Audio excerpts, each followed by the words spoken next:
Hi, my name is Daniel Button, and today I'm going to show you how to make oatmeal bread. Now, this is a really simple recipe, and it's great for beginning bakers because you just put everything into the pot, give it a good stir, put it into a pan, let it rise, put it into a pan, and then off you go. You've got a nice loaf of bread. So, the first thing we're going to do is to make sure that you measure all of your ingredients. Now, flour especially, I recommend that you weigh the flour because you get a much more accurate measure than just dipping the cup into the flour and then leveling it off. So to start off with, in this bowl, we have 3 cups or 12 3/4 ounces of bread flour. And you want to make sure you use bread flour because it has a higher gluten content. And gluten is what makes the bread rise, or this makes the bread, holds the bread together while the bread is rising. So 12 3/4 ounces of flour. You add 1 cup of whole rolled oats. Now, these are not the instant oats, and these are not the quick cooking oats. These are the full bodied oat. Okay. Dump those right into the pot, the mixing bowl. And we're going to add, let's see, 1.5 teaspoons of salt, and that's just plain table salt. We have 2 teaspoons of instant yeast, or 1 package of instant yeast. We have 3 tablespoons of molasses. Now, you can use either brown sugar with this. You can use honey, but I prefer molasses because it gives the bread a deeper flavor. So you just scrape that in. Notice that you don't have to mix anything up ahead of time. You just put everything right into the bowl. Just make sure you get it all out of there. Okay. We have 2 tablespoons of melted butter. It goes in. And then in this container here, I have 1.25 cups of milk. Now, if you're like our family here, we don't drink a lot of milk in our family. So when I need milk, I usually buy a bunch of these little containers. These are whole milk containers they use for snacks for kids. But they're 8 fluid ounces, and a lot of times the recipe calls for a cup or less of milk. You don't want to have a lot of milk left over in your house. So these are a great little thing to keep around the house. So just FYI. So I've got 1.25 cups of milk here, and I'm just going to dump that in as well.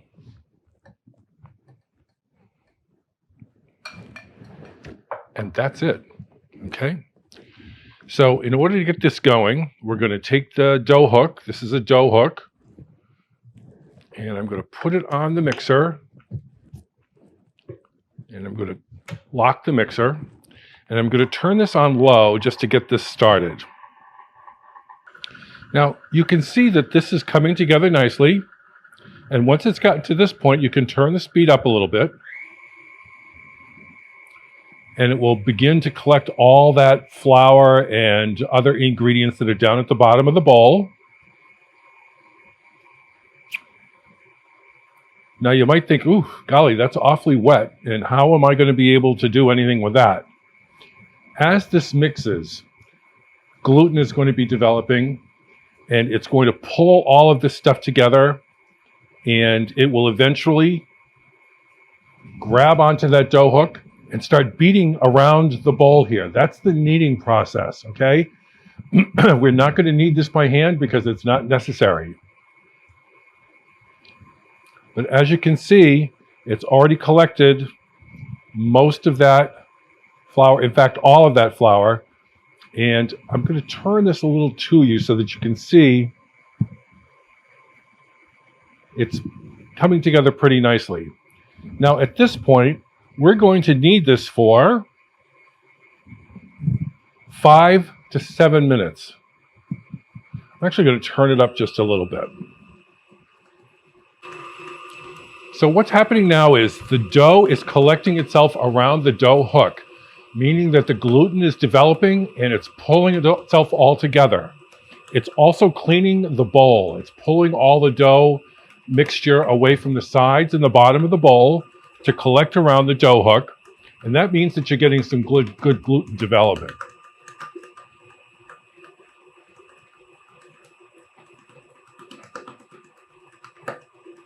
You can hear the dough kind of slapping itself against the side of the bowl here. That's the kneading process that you would normally do with your hands.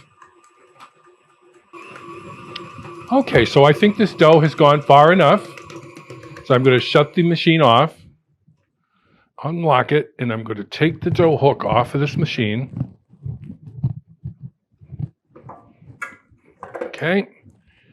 Now, if you look, you can see that the dough has kind of gathered itself around the dough hook and it's cleaned itself away from the bowl, which is really nice. So you just pull the dough off the dough hook. Make sure you get every bit. Okay. Let's put that here. And we're going to take a little bit of flour.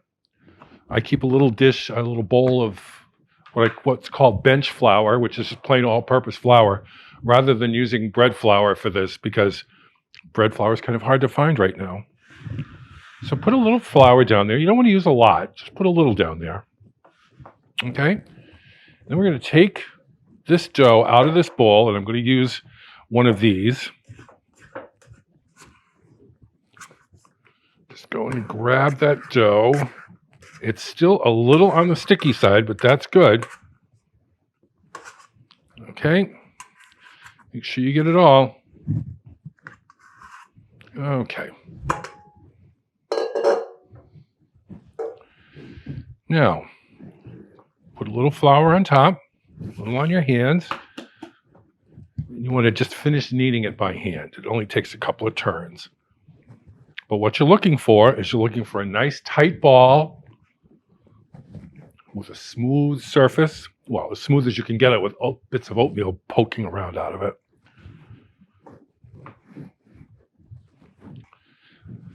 But by finishing it off by hand kind of gives you a good feeling about the fact that you're, making dough and making a nice loaf of bread. Gives you some purchase for this.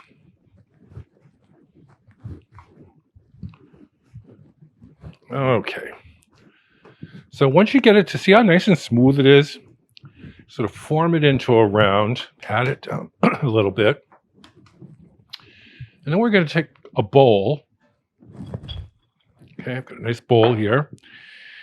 And I've got just a few drops of vegetable oil in this little dish here that I'm going to put into the bowl. Just smear that around with your fingers. Up the sides of the bowl. Okay. You take your dough and you turn it smooth side down and throw it into the bowl. Twist it around a little bit to get some oil on the outside of it. Flip it over and push it down into the bottom. Now what you see there, you're going to look at this and you say, okay, so that's about a third of the way up the side of the bowl. Okay. We're going to put a piece of plastic on that. And we're going to put it in a warm place. Now my oven happens to have a proofing cycle on it, so I'm going to put it in there because it'll take less time. But you want to put it into a nice warm spot for an hour, hour and a half, even 2 hours. It kind of depends on how warm your house is. But you're going to want this to puff up, and you're going to want to let it rise until it's about double in size, double in bulk. And we'll come back after that's done. Okay, so I've taken the bread out of the proofing drawer, and look what we've got here. I mean, that's really puffed up nicely. It's at least 2 times its original volume, so we're going to take the piece of plastic off of this. And you can hold on to the plastic because we'll use that again. Put that over here. Okay. So, unlike most of the time when you bake bread, you would put some bench flour back down here on the board. We're not going to do that. This bread requires us to use a little bit of oil. So I'm going to just drip a little tiny bit of oil onto the surface here. I'm going to rub that around. You want a lightly oiled surface here. Lightly oiled, and that's really key. Don't use more than just a couple of drops of oil. As you can see, that's really, really spread around nicely, okay? So then we take the bread, and we're just gonna dump the bread out. Ooh, look how light and beautiful that is. Okay, we're gonna dump the bread out, okay? And we wanna shape it into a square, pretty much. You wanna flatten. This is called punching down, okay? And what we're doing is we're getting all those air bubbles that were created in the rising process. We're trying to get those air bubbles out, okay? Because if you've got a lot of air bubbles in there, then you're gonna get little pockets in your loaf of bread when you've seen them in loaves of bread before where things just sort of fall through, or you butter a piece of toast and you get this great big spot that everything falls through. Well, you don't want that. So I've shaped this to about a 6-inch by 4-inch rectangle, okay? And starting up at the top, or my top, or it's closer to you, I'm gonna pull that down and press nice and firmly, okay? And continue to roll that down towards me. Now, the goal here is, initially, is to get this just rolled up into a log, okay? And as you can see, there's a point here where that's about, here's the seam, okay? And we want to just sort of pinch that seam together, okay? Give it a good pinch, all right? Press it back a little bit, and then start rolling. And what you want to do is you want to roll this back and forth a couple of times. Because what you're doing is, again, is you're popping out some of those air bubbles. You want to make sure that you don't have any air bubbles. The other thing is that as we rolled this, the dough got a little bit of oil on it, and the oil prevents the dough from sticking to the dough above it, okay? So by rolling it like this, you're sticking those layers, those rolled layers of dough together, okay? Now, find where the seam is. There it is right there. And you want to have that on the bottom, okay? We've kind of rolled this up. Let's get it again. Make sure the seam is on the bottom, okay? It's about the size of my loaf pan. So now I'm going to take my loaf pan. This is a really good tip. I'm going to coat it with some baking spray, but I'm going to do it in the dishwasher because the dishwasher is dirty. It's got some dirty dishes in it. Forgive me. But if we do it here, all this aerosol is going to fly all over the place. So I'm going to just take this over to my dishwasher, stick the pan in there, and spray it inside there. That way all that aerosol that's flying around isn't going to go into, will go all over the place. Okay, so we've got a nicely greased pan. Make sure you put the bread in seam side down and press in there. You should get about half the pan full of dough. This is a 9 by 5 inch loaf pan. These loaf pans come in two sizes, 9 by 5 inch and 8 by 4. 8 by 4 are you usually see them, they're from Baker's Secret or something like that. I think that's the brand name. You don't want to use those because the bread won't fit in the pan. Okay, so now that that's done, I'm going to put that off to the side for a minute, and I'm going to take my piece of plastic that I took off the bowl, and I'm going to reuse it because I'm all about reusing things. Okay. Put this down on this oiled board here, oiled surface, and just press. Get a little bit of oil on that plastic as well, so that when we put it on top of this loaf of bread for its final rise, it's not going to stick, okay? Just loosely cover it. You don't want to cover it tightly because as it rises up, if it's covered too tightly, it's going to restrict the rise, okay? So now you're just going to want to put this someplace where it's nice and warm. I'm going to put this over at my range. And now we wait. The next time I see you, The dough will have been risen, and we're going to get it ready to pop into the oven. Okay, so the bread has risen nicely. Notice, let me just take this plastic off. Notice that the bread has not what's called crusted too high over the pan here. That's important. You don't want it to rise too high because it's going to rise again in the oven. And if it rises too high, just underneath the crust, the bread's going to be all feathery and it won't hold together when you slice it. So make sure you just don't, overproof it at this point. Now this is an optional step, but I like to do it. I'm going to take an egg and take the white of the egg, just the white. I'm going to mix that up a little.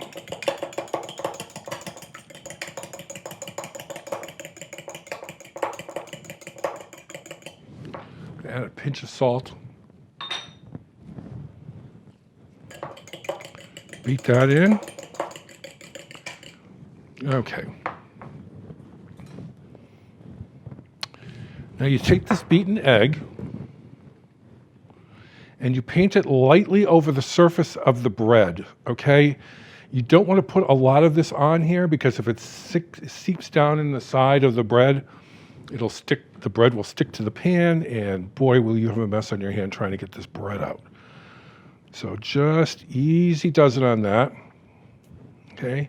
What we're basically doing is making a glue here because we're going to take some oats and sprinkle some oats on there so that people enjoying this bread will know, oh, that's oatmeal bread. And if you were to use something like just water or cooking spray or something like that on top of this in order to stick the oat, they won't stick, okay? So I'm just going to touch them very lightly here, okay? This bread's ready to go in the oven. Remember, a 350 degree oven, and we're going to cook this for about 35 minutes, okay? Okay, so it's been about 40 minutes, closer to 40 minutes, and let's see how our bread looks.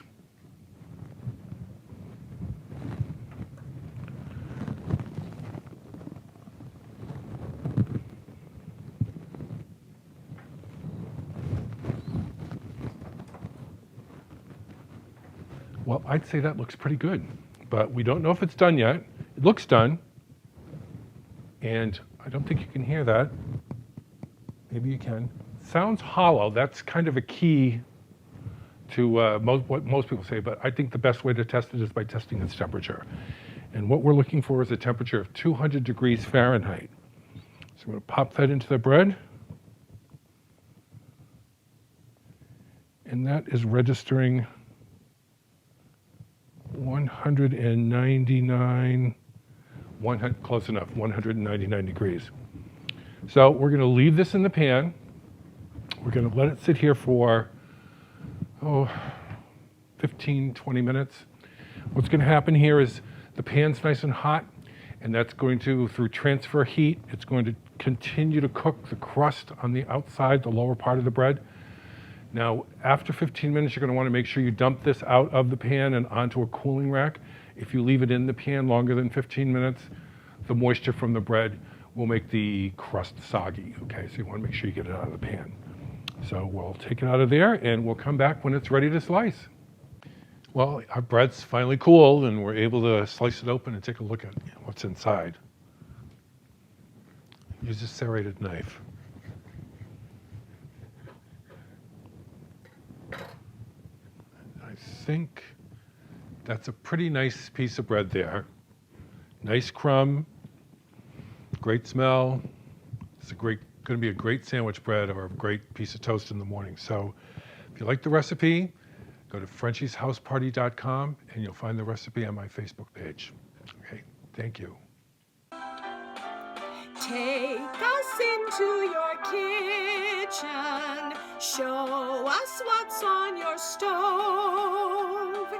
We know that sandwich cooks are the best.